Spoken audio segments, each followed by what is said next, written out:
Hey guys, what's going on? Welcome back to Krupal. Apa kabar semuanya? Semoga kalian baik-baik aja. Kembali lagi dengan gua Fai Muhammad. Hari ini hari Rabu tanggal 1 Maret 2023. Gila men, cepet banget ya udah Maret lagi aja coy. Parahan kemarin baru banget Lebaran 2022. Bentar lagi udah mau Ramadan. Ini tinggal berapa hari lagi ya? 27 atau 26 hari lagi kayaknya mau udah masuk Ramadan ya. Entar lagi kita puasa, masuk ke hari yang suci yang kita tunggu-tunggu nih guys, karena gue udah excited banget nih mau puasa lagi. Alhamdulillah kasih kesempatan sama Tuhan Yang Maha Esa, sama Allah Subhanahu wa taala untuk masuk ke bulan yang suci, bulan yang penuh rahmat dan juga bulan yang penuh pahala buat umat muslim.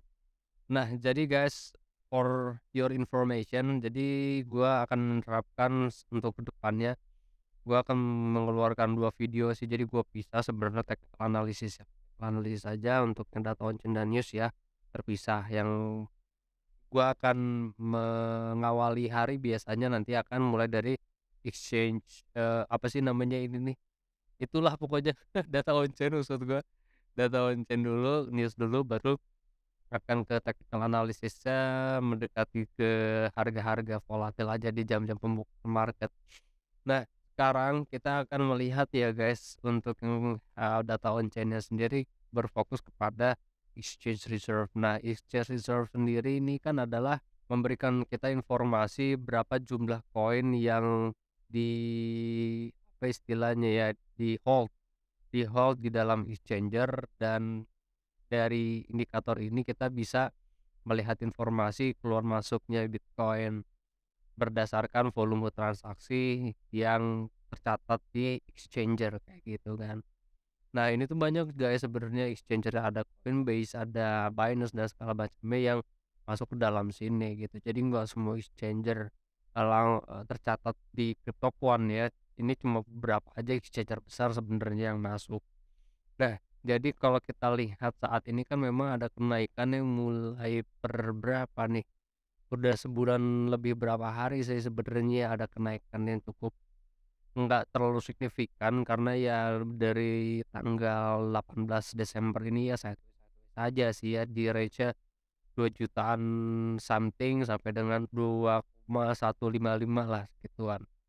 Nah, cuman kan, tanggal 28 sampai dengan saat ini kan ada kenaikan yang cukup signifikan ya, berarti koin yang di-hold di dalam exchange itu lumayan banyak untuk saat ini.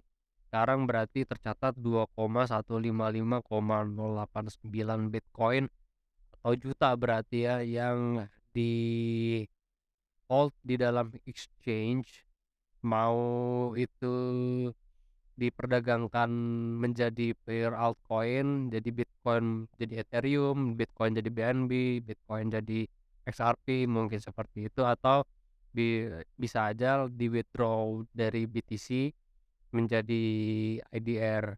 Nah, cuman untuk saat ini, yang diperdagangkan berbentuk Bitcoin di dalam exchange atau juga di-hold di dalam exchange itu sekitar 2,155,089 Bitcoin. Berarti ini juta ya guys. Nah, karena masih ada kenaikan mulai dari tanggal 28 Januari kemarin sampai dengan saat ini, berarti kita harus melihat atau menduga bahwa psikologi market saat ini itu short term-nya memang menjual atau memang trading jangka pendek. Nah, kita harus fokus pada inflow dan outflow-nya. Sementara ini sih sebenarnya kalau gue lihat-lihat memang dalam 2 minggu belakangan akumulasi itu masih cukup lumayan dibandingkan distribusinya. Jadi memang saat ini volatilitasnya jangka pendek guys. Cuman tetap ya kan kebanyakan atau mayoritas kita traders orang Indonesia itu jarang banget yang hold Bitcoin. Ya kalau ada pun ya nggak nyampe dari 100% trader atau investor Indonesia, jarang banget yang nge-hold Bitcoin dalam jangka panjang gitu, kebanyakan short term holder atau, scalper atau ya trader jangka pendek gitu kita bisa sebutnya. Nah, sementara ini kalau kita lihat, mulai dari tanggal 28 sampai tanggal dengan 1 hari ini, kan tanggal 28 itu ada 38,159 Bitcoin yang tercatat masuk ke dalam exchanges. Terus untuk hari ini sudah tercatat berarti 11,034 Bitcoin yang sudah masuk ke dalam exchanges. Nah, berarti kalau kita lihat di sini kan, walaupun belum komplit, ada penurunan, apa namanya ya, minat para investor atau traders itu, mengirimkan Bitcoin masuk ke dalam exchanger. Cuman ini bisa aja hari ini bisa lebih tinggi dibandingkan yang kemarin.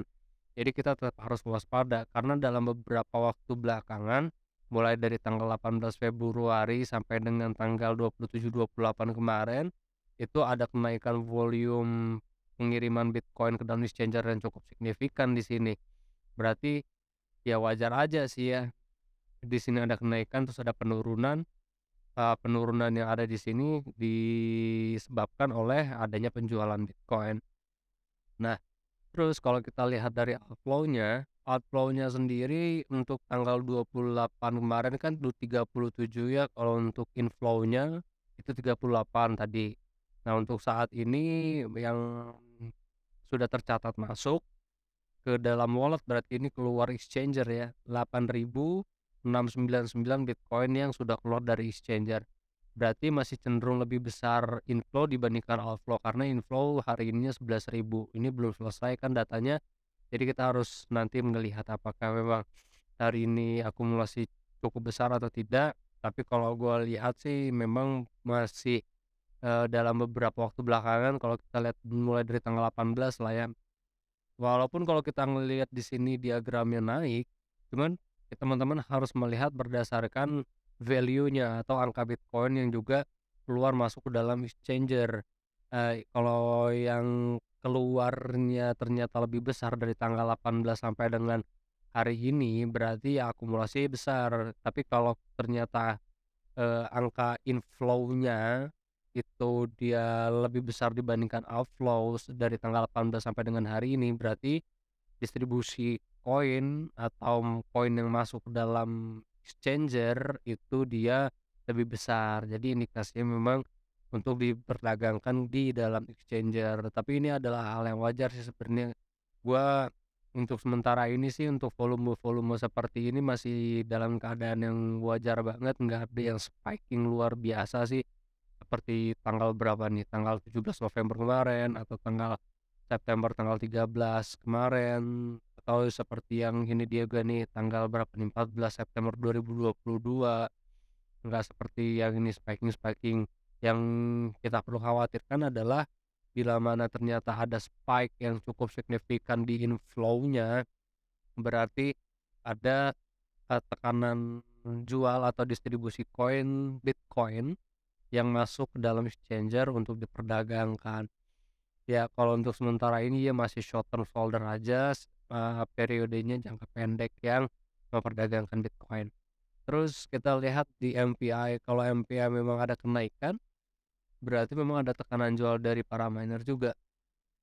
Nah kalau MPI sebenarnya nggak ada ya, cuman mulai dari kemarin itu tanggal 14 nih ya, tanggal 14 sampai dengan tanggal 20 kan ada kenaikan, mmm, apa nih, diagram sih, kenaikan line chart-nya ya kan. Jadi, memang mulai dari tanggal 14, 13 Januari atau Februari nih, Januari kemarin, miner itu sudah memasukkan Bitcoin, ke dalam exchanger untuk ya bisa diperjualbelikan. Jadi dari angka, exchange reserve tadi, Bitcoin yang di-hold di dalam exchanger itu berarti masih ada ini juga yang punya miner. Karena nggak mungkin juga sih gua rasa akan dijual semua keseluruhan signifikan di dalam exchanger kalau untuk ini. Cuman ya palingan kalaupun ya dijual semua atau dijual sebagian itu untuk operasional ya mereka gitu. Karena bayar listrik untuk mining kan mahal banget guys, apalagi kalau punya yang workshop-nya gede banget, karyawan banyak itu yang wah keren banget deh itu pasti mahal banget sih ya. Nah terus kalau kita ke market indicator, kita ngeliat ini ya, estimate leverage ratio, karena kita udah lama banget nih nggak ngebahas ini. Nah, ini lagi di leveraging ya guys. Kalau di leveraging apa tandanya? Berarti market saat ini masih cenderung holding Bitcoin atau berdagang di spot market. Jadi pembukaan kontrak berjangka tuh wajar aja kalau ternyata sideways sideways aja nilainya. Kalau kita lihat dari matrix ya. Karena apa? Karena banyak investor yang masih holding atau trading, ya mau jangka pendek, middle atau long term ya, di Bitcoin atau koin lain itu di spot market. Nah, terus kalau untuk open interest-nya sendiri saat ini itu ya masih ada kenaikan-kenaikan, cuman ya kenaikannya juga nggak terlalu signifikan, cuman ini lumayan juga sih ya. Dari berapa USD nih berarti? Yang udah tercatat itu kan berarti 5,86 juta US dollar nih kontrak berjangka dibuka, sampai dengan total berarti 7,9 jutaan nih pembukaan kontrak berjangka yang sudah dibuka di Bitcoin market di perpetual. Memang dari kenaikannya ini sih walaupun ada kenaikan 2 juta USD pembukaan kontrak berjangka, gue masih melihat apa ya, volatilitas tuh nggak terlalu signifikan sih yang dihasilkan dari si ini, dari derivatif, dari market derivatif. Nah, kalau untuk ini economical calendar hari ini tuh sebenarnya nggak ada yang perlu kita waspadai sih sebenarnya ya. Cuma ini walaupun eh, ada beberapa jam atau beberapa waktu yang kita perlu waspadai karena potensinya USD naik, cuman ya volatilitasnya juga yang nggak terlalu signifikan juga sih, dari kemarin juga naiknya naik gitu doang, turunnya turun gitu doang gitu ya. Palingan besok nih initial job claims yang kita perlu waspadai. Kalau besok itu tanggal berapa nih berarti? Tanggal 2 ya, tanggal 2 jamnya itu 20.30 atau setengah 9. Kalau hari ini itu jam setengah 9 sampai jam berapa nih? Jam setengah 11 berarti ya. Sampai setengah 11 kita harus hati-hati nih. Ya untuk short terus jangka pendek sih sebenarnya karena volatilitas cuma bubble gitu doang. Gak terlalu signifikan juga. Nah, kalau untuk minggu ini tanggal 3 coba kita lihat. Untuk tanggal 3 itu wah, sama aja sih sebenarnya, nggak bikin volatil market yang gimana-gimana sih. Sama juga tanggal 4 juga nih enggak. Ya sama aja sih tanggal 4. Tapi kalau untuk FOMC sendiri sih ya masih lama sebenarnya, tanggal 21. Tanggal 21 hari lagi maksud gua. Tanggalnya itu tanggal 31 Maret, akhir bulan. Ya ini doang sih sebenarnya, cuman berhubung market, bukan market, the Fed maksud gua itu tidak terlalu agresif dalam menekan inflasi, menaikkan suku bunganya. Jadi ya volatilitasnya pun kalau pintar tanggal 31 Maret nanti FOMC goyangnya, goceknya juga nggak terlalu lumayan gimana-gimana sih sebenarnya. Tapi ntar akan kita lihat apa yang akan disampaikan oleh siapa namanya itu, Jerome Powell, terkait suku bunga atau menekan inflasi Amerika ya. Ya mungkin ini ya guys untuk Bitcoin on chain dan juga Animal Calendar yang bisa kita bahas siang ini. Terima kasih banyak. Gue dari tadi ngomong sembari nahan hidung gue gatel aja. Pengen bersin gak bisa, cuman gue harus ngomong. Jadi aduh, di sini tuh kayak berantem tuh gak? Aduh, hidung gue gatel, cuman gue harus ngomong. Udahlah gitu aja guys ya. Thank you very much for watching. Gue vibe buat kalian jaga sakit-sakit, sehat terus karena satu mal. I'll see you guys on the next video. Peace out.